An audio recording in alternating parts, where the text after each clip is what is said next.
Hello friends, समाज कल्याण विभाग के छात्रवृत्ति पोर्टल पर आपका स्वागत है। मैं यहाँ छात्रवृत्ति फॉर्म भरने में आपकी सहायता के लिए उपस्थित हूँ।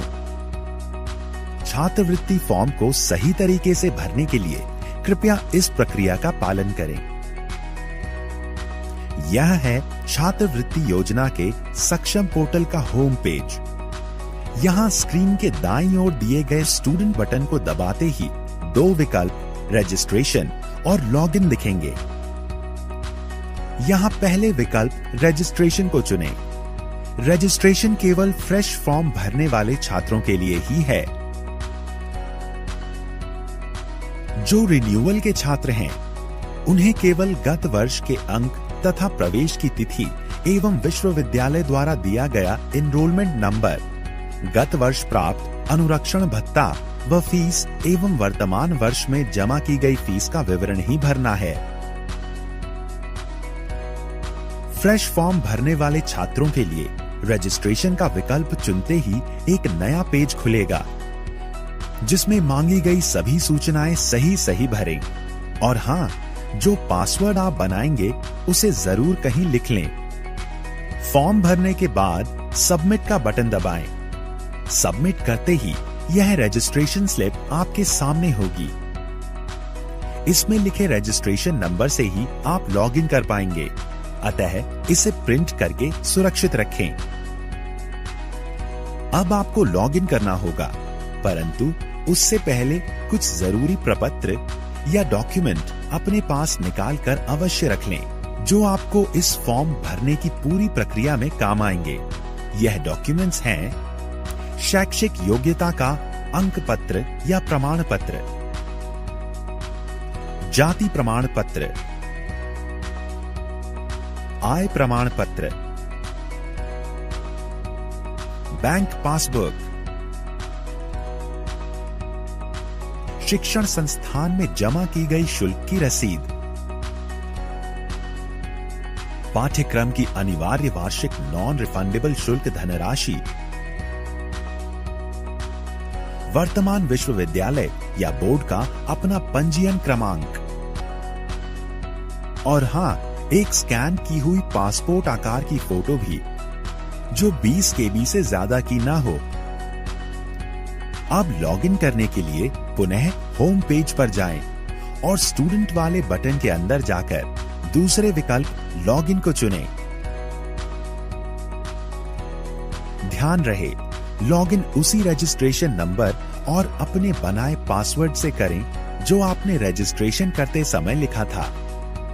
और हाँ, रिन्यूअल वाले आवेदनों में पासवर्ड स्वतः जनरेट होता है। लॉगिन करते ही कुछ महत्वपूर्ण निर्देश आपके सामने खुल जाएंगे। उन्हें पढ़ें और टिक लगाकर प्रोसीड करें। प्रोसीड करते ही आपके सामने एक नया पेज खुलेगा, जिसमें दिए गए विकल्पों में से छात्रवृत्ति हेतु आवेदन पत्र भरें को चुनें। शैक्षणिक योग्यता से संबंधित जानकारी इस पेज पर भरें। यह समस्त जानकारी आपको अपनी हाई स्कूल तथा इंटरमीडिएट की मार्कशीट या अंक तालिका में मिल जाएगी। इसे भरने के बाद सबमिट करना ना भूलें। इस नए पेज पर आपको अपनी निजी जानकारी भरनी है, जैसे उपजाति, पता इत्यादि। उपजाति या सब कास्ट भरते समय विशेष ध्यान रखें। समस्त सूचनाएं भरकर इसे भी अपडेट करें। अब इस नए खुले पेज पर मांगी गई जानकारी, जैसे जाति व आय से संबंधित सूचनाएं अपनी जाति प्रमाण पत्र का क्रमांक व आवेदन पत्र क्रमांक एवं आय प्रमाण पत्र का क्रमांक व आवेदन पत्र क्रमांक देखकर सही भरें। इसे अपडेट करते ही हम बैंक से संबंधित मांगी गई सूचनाओं के पेज पर पहुंचेंगे।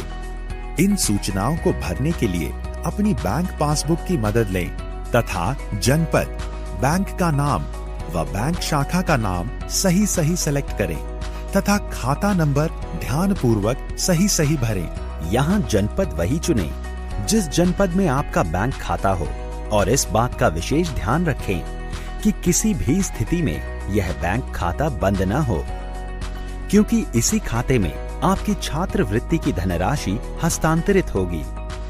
अब इस पेज को पूरा भरने के बाद अपडेट करें। अब हम शुल्क संबंधित विवरण भरने वाले पेज पर हैं। इसमें मांगी गई सूचनाएं अपने प्रपत्रों को देखकर ही भरें व अपडेट करें। हम अपने गत वर्ष का विवरण भरने एक नए पेज पर आ गए हैं। यह सूचनाएं भी अपनी मार्कशीट या अंक तालिका देखकर भरें और पुनः अपडेट करें। तो लीजिए, आपने एक चरण पूरा कर लिया है। अब फिर से होम पेज पर जाकर फोटो अपलोड के विकल्प को चुनकर अपनी 20 KB वाली फोटो अपलोड करें। आपने यह चरण भी पूरा कर लिया है। अब आपका फॉर्म भर गया है। जांच के उपरांत ही अपना आवेदन पत्र या फॉर्म सबमिट करें। यहाँ मेरा आपसे अनुरोध है कि आप सभी छात्र अपना फॉर्म स्वयं ही भरें।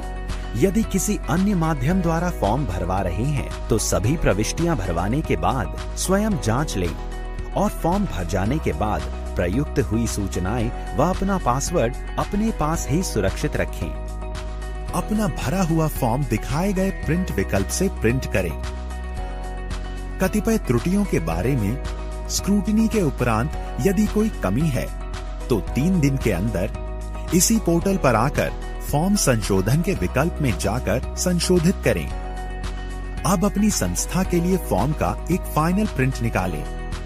इस फॉर्म के प्रिंट आउट को सभी अभिलेखों की स्वयं सत्यापित फोटोकॉपी के साथ अपने शिक्षण संस्थान में जमा करें और वहां से इसकी रसीद लेना न भूलें। आशा करता हूं इस जानकारी से आपको फॉर्म भरने में मदद मिली होगी।